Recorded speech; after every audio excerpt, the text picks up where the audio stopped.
داسې چلو شو د عمر فاروق په دور خلافت کې چې یو غسان یو ځای دی په دغه یو بادشاه جبله بن اهم نوم دی. جبله بن اهم یو لوی سردار او بادشاه د غسان قبیله بادشاه. نو دغه سره د مسلمانانو جنگ وشو او د هغه جنگ په نتیجه کې هغه شکست وخوړو او مسلمانانو ته فتح الله نصیب کړه. د هغه جنگ نه بعد جبله بن اهم غسانی هغه اسلام قبول کو او مسلمان شو. اسلام قبول کو او مسلمان شو. چې کله اسلام قبول کو نو دی راغی مدینه منورې ته.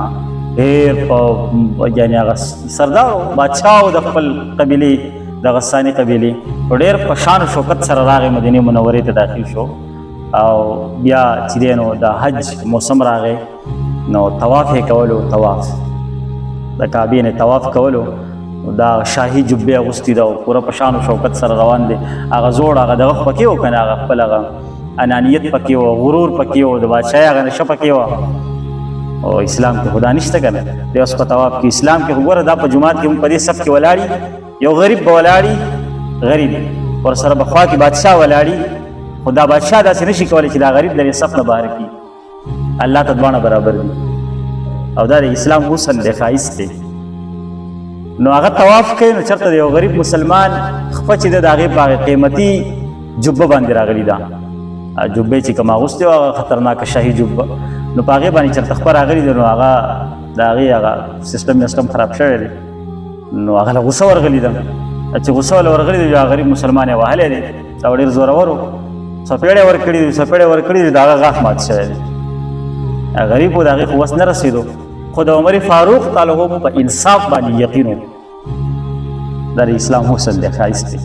نو عمر فاروق تعالی عنہ ته مقدمه پیش کړه.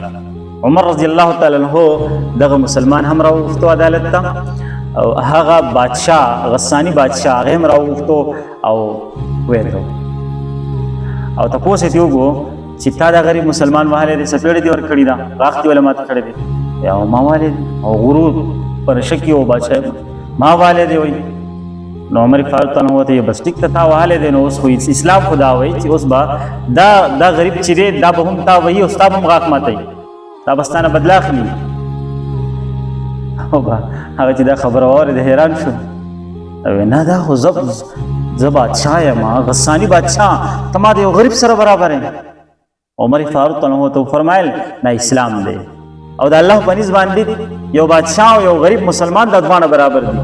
انصاف دا دواړه برابر دي. انصاف د هر چا لپاره.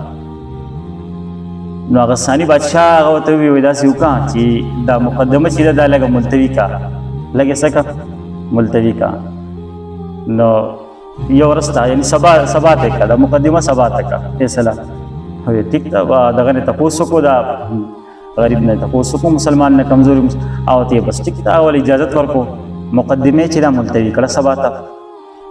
په شپه کې چې کوم دی هغه سردار چې و هغه بادشاه هغه په شپه کې د مدینې نه لاړو وتښتېدو هغه خپل دغه ته شام ته لاړو واپس چې دی هغه عیسایي شو. نو عمر فاروق تعالی عنہ بالکل دی په دې معاملې کې چې د هغې سره هېڅ قسمه کمپرومایز ونه کړو. اسلام نه لاړو لاړ دي شي په انصاف باندې چې کوم دی چا سره کمپرومایز نشته. په اسلام کې دواړه برابر دي. دا د اسلام ښایست دی او د اسلام حسن دی. نو او داسې په نور قومونو کې داسې نشته. په نور قومونو کې یا په نورو نظامونو کې داسې نشته. دا واحد د اسلام نظام دی چې په هغې کې به داسې انصاف میلاویږي داسې عدل به میلاویږي او د دې انصاف او د عدل په وجه باندې غیر مسلم او اسلام قبول کړی دی یعنې اسلام نه متاثره شوي دي. وروسته بیا د غساني چې و وروستو چې کله دی بیا دوباره عیسایت قبول کو نو بیا به ډېر زیات خفه و ډېر زیات به پریشان و زړه کې بیا ډېره زیاته بېچیني وه بېسکوني به وه بېقراري به وه او ډېر زیات افسوس به یې کوو چې یاره دا خو ما ډېره غټه غلطي کړې ده چې اسلام مې پرېښودو واپس چې د عیسایت ته رالم او په دغې ارمان او په دغې پېښمانتیا کې چې کوم دی د دنیا نه لاړو واپس چې دی هغه اسلام یې قبول نه کړو اسلام هغه توفیق ول الله دوباره ورنه کړو. نو دې